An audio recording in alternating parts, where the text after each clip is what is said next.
Hello class.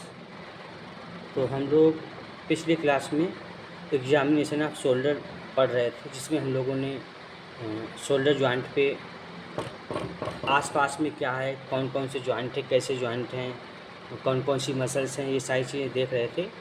उसी को आगे कंटिन्यू करते हुए जहाँ पे हमने पिछली क्लास में छोड़ा था उससे आगे बढ़ते हैं। तो देखते हैं हम लोग। The deltoid may be atrophied in case of axillary nerve damage, usually because of shoulder dislocation। बोल रहे हैं कि कंधे के अगर डिसलोकेशन के कारण, कंधे के विस्थापन के कारण आमतौर पर जो एक्सिलरी नर्व है उसकी क्षति के मामले में डेल्टॉइड मांसपेशी छीड़ हो जाती है। यानी मांसपेशी कैसी होने लगती है, खराब, डैमेज होने लगती है और उसमें एट्रोफी आ जाती है मांसपेशी में। यदि कंधे मतलब कंधा डिसलोकेटेड हो गया है और उसकी नर्व जो है वो दिक्कत आ गई है, उसमें एक्सिलरी नर्व में कोई क्षति हो गई है, तो फिर मसल्स भी क्या होती है, छीड़ होने लगती है। The deltoid muscles converge down to the mid point of the lateral aspect of the arm to a bony prominence known as the deltoid tuberosity। Deltoid मांसपेशी बाहाँ के पार्श्व भाग के मध्य बिंदु पर एक अस्थि उभार की ओर अभिसरित होती है। क्या बोला कि डेल्टॉइड मसल जो है वो लेटरल साइड में है, लेटरल साइड में पार्श्व भाग के मध्य बिंदु पर यानी बीच में है। यह वहाँ पे एक हड्डी का उभार है, अभिसारित होती है, जिसे डेल्टॉइड ट्यूबरोसिटी के नाम से भी जाना जाता है। तो ये आपके हाथ में है, बाहाँ में है। फिर trapezius, the trapezius is an fan shaped muscles. Trapezius वो जो मसल्स है वो कैसी है, फैन शेप्ड मसल्स है, which extend from the occiput along the spinous process of the cervical spine into the clavicle acromion and the spine on the scapula where it merge into the origin of the deltoid। तो ट्राइपेजियस nerve भी है, वो muscles है, एक पंखे के जैसी nerve है, मसल्स है, सॉरी बार बार नर्व निकल रहा है लेकिन मसल्स है, जो आपके पश्च कपाल यानी जो ऑक्सीपिटल एरिया है, यहाँ से ग्रीवा रीढ़ यानी जो गर्दन की रीढ़ है, सर्वाइकल एरिया है, और वहाँ से स्पाइनस प्रोसेस के साथ हंसली यानी आपकी जो क्लेविकल बोन है, वहाँ पे एक्रोमियन और स्कैपुला की रीढ़ तक पहुँचती है। तो इधर स्कैपुला के पास तक पहुँचती है, जहाँ एक डेल्टॉइड के उद्गम में विलीन हो जाती है। यहीं पे जहाँ पे डेल्टॉइड बन रही है वहीं पे ये विलीन हो गई है, यानी जहाँ पे डेल्टॉइड का अंत हो रहा है, सॉरी ये सारी मसल्स अंत हो रही, वहीं पे डेल्टॉइड बन रही है। द rhomboids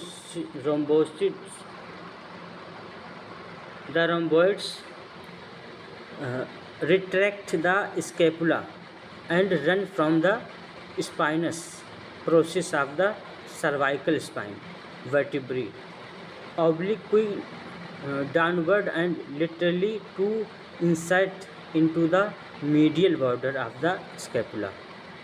रोमवाइड मांसपेशियाँ स्कैपुला को पीछे खींचती हैं और ग्रीवा यानी गर्दन की जो रीढ़ है, सर्वाइकल एरिया है, उसकी हड्डी के कशेरुकाओं के स्पाइनल प्रोसेस के से तिरछी नीचे की और पीछे लेटरल साइड की ओर जाती हैं और स्कैपुला के मध्य किनारे में जुड़ती हैं, यानी स्कैपुला के जो मिडिल एरिया में जुड़ती जाती हैं। फिर they can be palpated by asking the patient to put his arm behind his back with the elbow flexed and the arms internally rotated when the patient pushes posteriorly as the movement is recited। रोगी को अपनी बाहों को अपनी पीछे की ओर कोहनी मोड़कर और बाहों को आंतरिक ऊपर से उठाकर घुमाने के लिए कहकर उन्हें महसूस किया जा सकता है। यानी जो पेशेंट है उसके हाथ को, उसकी बाह को पीठ के पीछे ले जाने के लिए बोलना है, कोहनी को मोड़कर बाहों को आंतरिक यानी ऊपर की तरफ घुमाकर रखने के लिए कहकर उन्हें महसूस किया जा सकता है जब रोगी इस गति का प्रतिरोध करते हुए पीछे की ओर धक्का देता है। The latissimus dorsi has a broad origin at the iliac crest and twists upon itself toward the shoulder before being inserted into the floor of the bicipital groove of the humerus।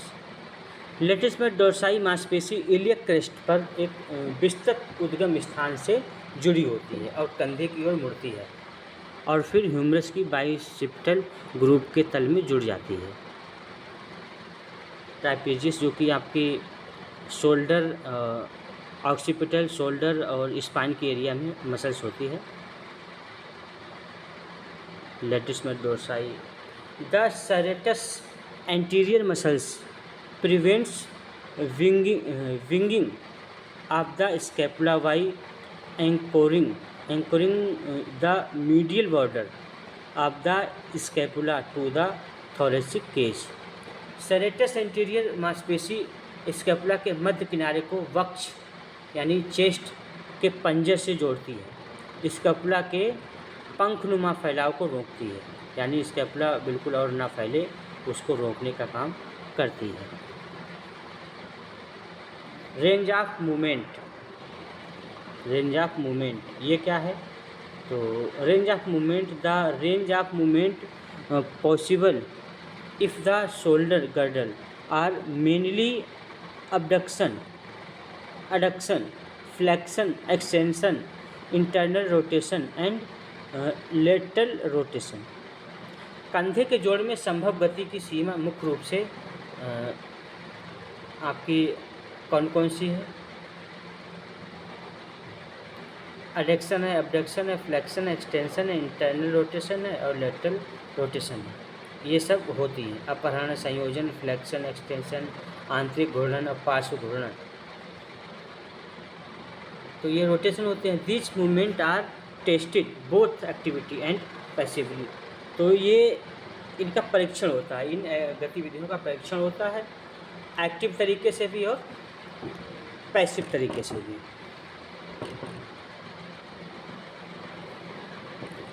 The Apley scratch test evaluates all the range of movement of the shoulder girder.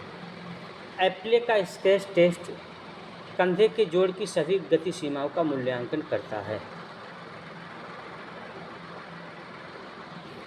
Firstly ask the patient to touch the supermedial angle of the opposite scapula behind her head। सबसे पहले रोगी को अपने सिर के पीछे विपरीत scapula के शोल्डर को कोण को छूने, यानी हाथ को पीछे से ऊपर उठा के और मतलब राइट हैंड से लेफ्ट हैंड के स्कैपुला को छूने के लिए कहते हैं। सीधे सिंपल भाषा में यदि कहें, this test abduction and lateral rotation, यह अपहरण और पार्श्व घूर्णन का परीक्षण करता है, यानी ये आपका एडक्शन और लेटरल रोटेशन का टेस्ट है। Next ask the patient to touch the opposite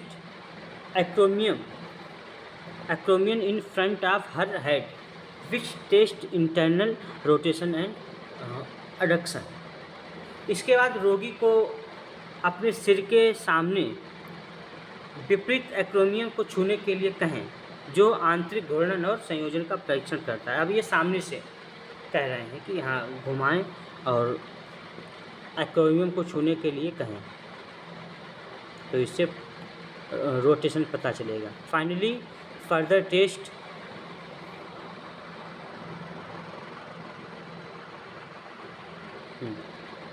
Finally, further test adduction and internal rotation by asking the patient to touch the opposite scapula of its inferior angle from behind. अंत में रोगी को पीछे से विपरीत scapula के निचले कोण को छूने के लिए कहकर एडक्शन और आंतरिक रोटेशन का आगे परीक्षण करें। तो फिर पीछे से हाथ फिर घुमाने के लिए कहें और पेशेंट से बोलें कि अब पीछे दूसरे मतलब राइट हैंड से लेफ्ट हैंड के स्कैपुला के निचले वाले हिस्से को टच करना है, छूना है। तो इससे भी गति का पता चलेगा। Another way in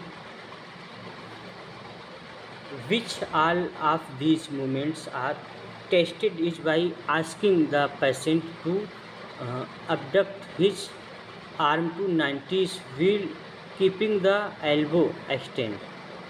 इन सभी मूवमेंट की जांच का एक और तरीका यह है कि मरीज़ से कहा जाए कि वह अपनी कोहनी को सीधा रखे, सीधा रखते हुए अपने हाथ को 90 तक बाहर की ओर अबडक्ट यानी शरीर के बारे में 90 डिग्री तक उठाए, 90 डिग्री तक उठाना है।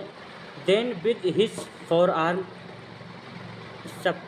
Supinated ask him to carry on abduct at the shoulders until the palms touch each other over the top of the head, which test full bilateral abduction at the shoulder।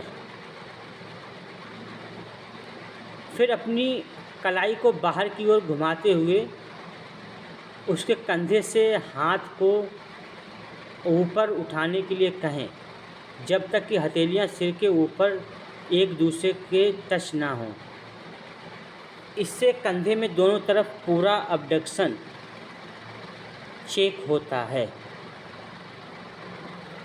तो कलाई को बाहर की ओर घुमाते हुए कंधे से हाथ को छूने के लिए ऊपर उठाने के लिए कहना है। मतलब पहले 90 डिग्री में ऐसे ऊपर ले जाते हुए जैसे पीटी करते हैं तो हाथ ऊपर ले जाते हैं, ऐसे ऊपर हथेलियों को टच कराना है। तो ये अपडेशन के बारे में पता चल जाएगा।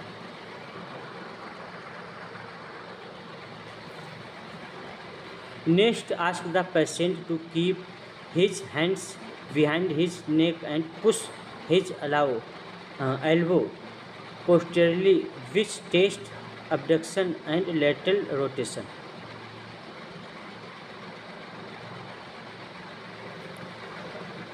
इसके बाद मरीज से अपने हाथों को गर्दन के पीछे रखने और कोहनियों को पीछे की ओर धकेलने के लिए कहें। इससे अबडक्शन और लैटरल रोटेशन की जांच होती है।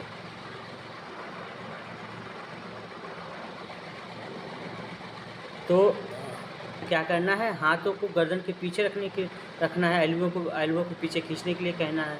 इससे अबडक्शन और लैटरल रोटेशन की जांच होती है। Finally ask the patient to keep his hands behind his back as high as the will go to test for adduction and internal rotation.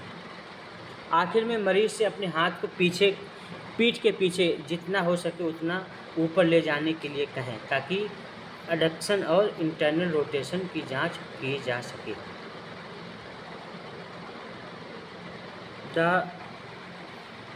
The glenohumeral joint is tested passively through its full range, but when it has a full passive range but is limited in its active range, that signifies the muscular weakness in the problem।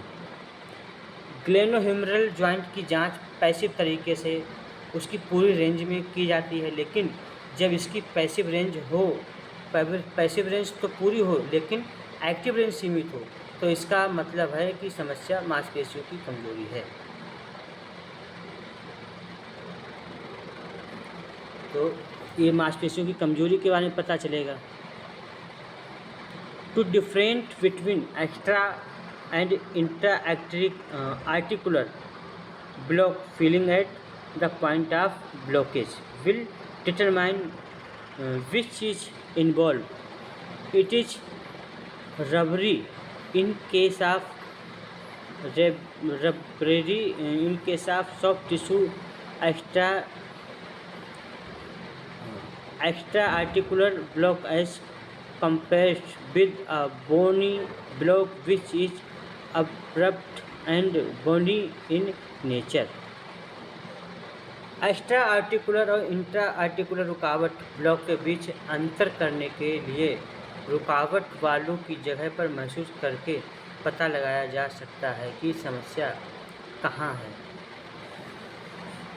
Soft tissue extra articular block के मामले में यह rubber जैसे महसूस होती है, जबकि बोनी block अचानक और हड्डी जैसा सख्त हो जाता है। यानी सॉफ्ट टिश्यू है, एक्स्ट्रा आर्टिकुलर है तो ये रबर जैसी महसूस होगी, नहीं तो बाद में हार्ड हो जाता है।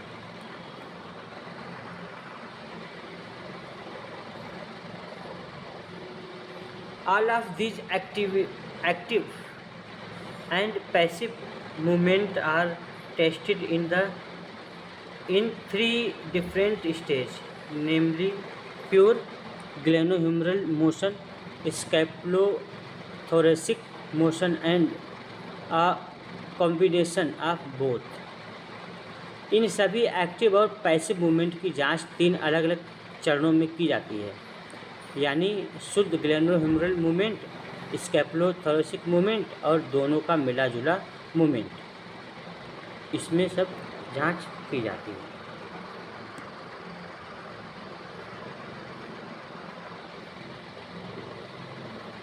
अब दिया है abduction adduction. This occurs in a ratio of 2.1 at the glenohumeral joint and the scapulothoracic joint. abduction adduction यह ग्लेनोह्यूमरस जॉइंट और स्कैपुलोथोरैसिक जॉइंट में 2.1 के अनुपात में होता है। 2.1 के अनुपात में होता है। It is normally 180 and 45 degree of both the joints. तो आमतौर पर दोनों जॉइंट्स पर यह क्रमशः 180 और 45 डिग्री होता है। Another way to test this is by firmly anchoring the scapula and then testing for abduction when the pure glenohumeral movement is about 90%, at which point the scapula begins to move, which can be felt. इसे जांचने का एक तरीका है scapula को मजबूती से स्थिर रखना और फिर अबडक्शन की जांच करना। जब शुद्ध ग्लेनोह्यूमरल मूवमेंट लगभग 90 डिग्री तक पहुंचता है तो स्कैपुला हिलना शुरू हो जाता है। इसे महसूस किया जा सकता है।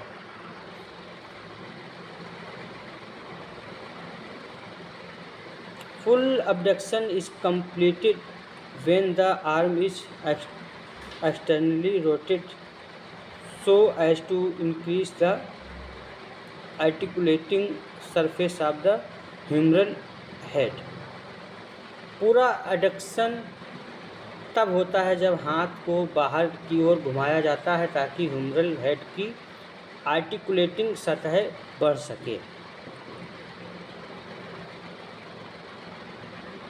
In case of a frozen shoulder, the movement occurs mainly by scapulothoracic movement and never in the glenohumeral joint.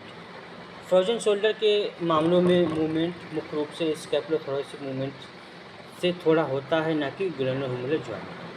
तो फ्रोजन शोल्डर में स्कैपुलोथोरैसिक मूवमेंट जो है वो नहीं, मतलब कम हो जाता है।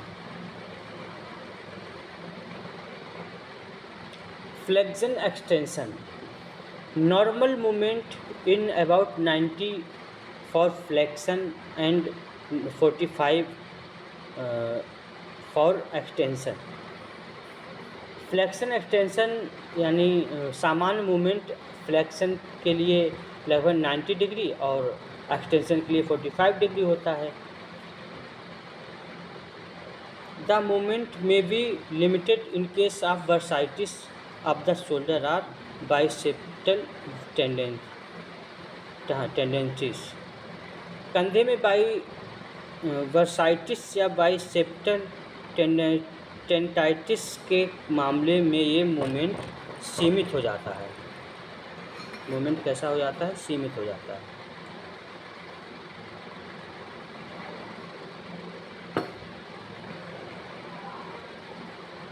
Internal rotation, external rotation. This is best test by keeping the elbow close to the waist, which prevents substitutions of rotation and flexion the elbows to 90 degree and then rotating the arm laterally and medially।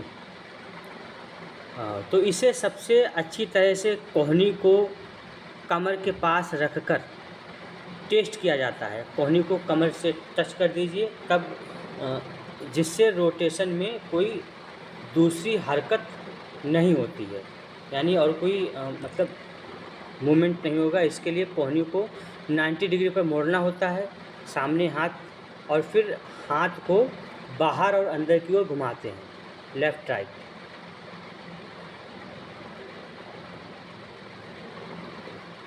The normal range of internal rotation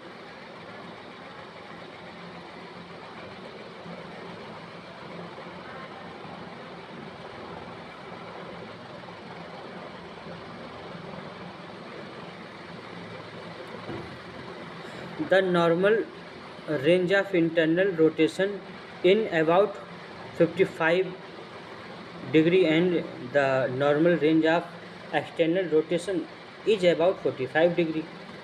internal rotation की सामान्य range 45 degree है लगभग, और external rotation की सामान्य range लगभग 45 degree होती है।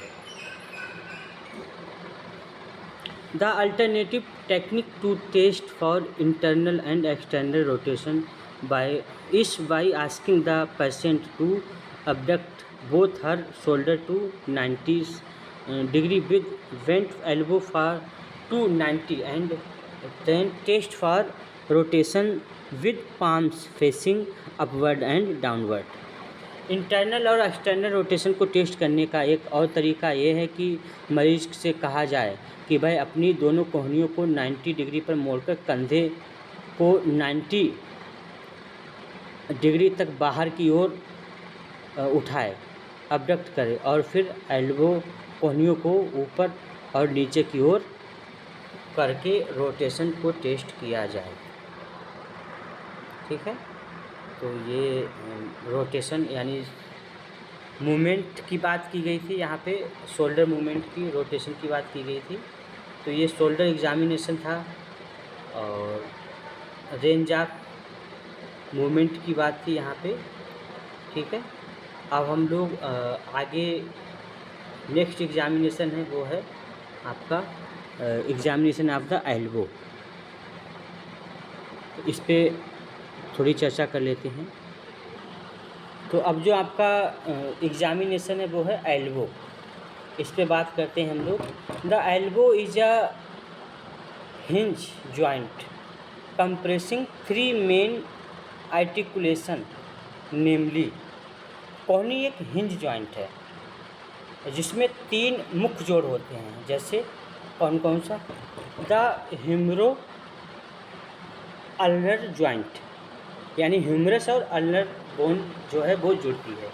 The humero radial joint, humeral bone और रेडियल जॉइंट, और द रेडियो अल्नर जॉइंट, यानी यहाँ पे 3, वैसे तो एक ही जॉइंट है लेकिन चूँकि नीचे आपकी ह्यूमरस और ऊपर आपकी ह्यूमरस बोन होती है और नीचे अल्ना रेडियस होती है, तो इन तीनों बोन को मिला के ह्यूमरस को अल्नर के साथ, ह्यूमरस को रेडियल के साथ मिला दिया, फिर रेडियल और अल्नर के साथ मिला के ये 3 जॉइंट यहाँ पे बताए गए हैं। ठीक है, अब इसका निरीक्षण कैसे करें?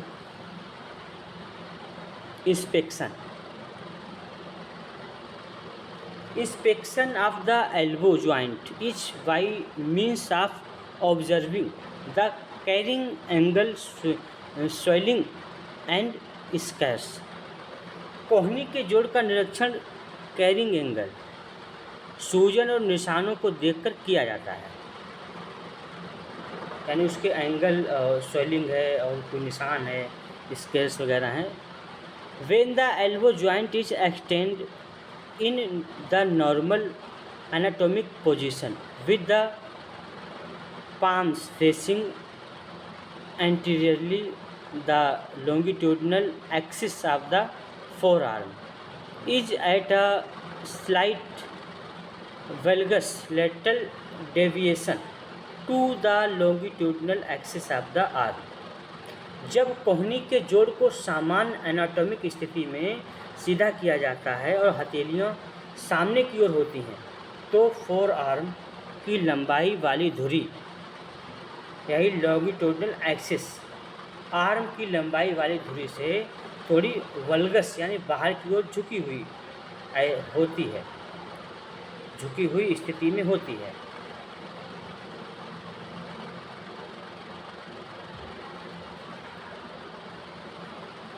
तो फोर आर्म जो है उसकी लंबाई वाली जो एक्सिस है वो आर्म की लंबाई वाली एक्सिस से थोड़ी बाहर की ओर झुकी होती है।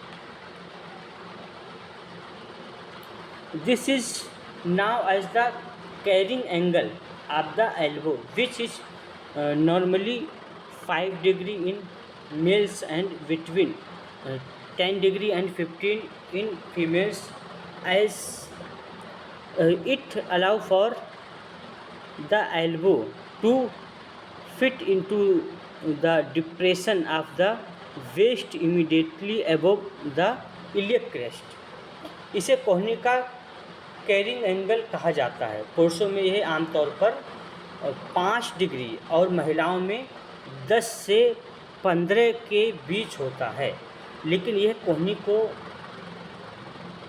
कमर पर इलियक क्रेस्ट के नीचे ठीक ऊपर बने गड्ढे में फिट होने में मदद करता है। फ़िलहाल इसको कल कंप्लीट करेंगे।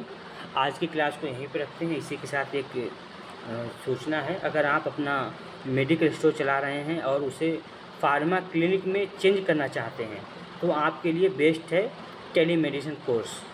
इसमें आपको बताया जाएगा कैसे आप अपने मेडिकल स्टोर को कॉर्पोरेट मेडिकल स्टोर से बेहतर कर सकते हैं और एक हेल्थ केयर का इकोसिस्टम डेवलपमेंट कर सकते हैं। इसमें आप डॉक्टर से ऑडियो वीडियो कॉल पे कनेक्ट भी हो सकते हैं। कंप्लीट फीस है इसकी 25,000 रुपये और ये हमारे इंस्टीट्यूट से कोर्स होता है तो आप इसको कर सकते हैं। ठीक है, तो आज की क्लास यहीं तक। Okay class.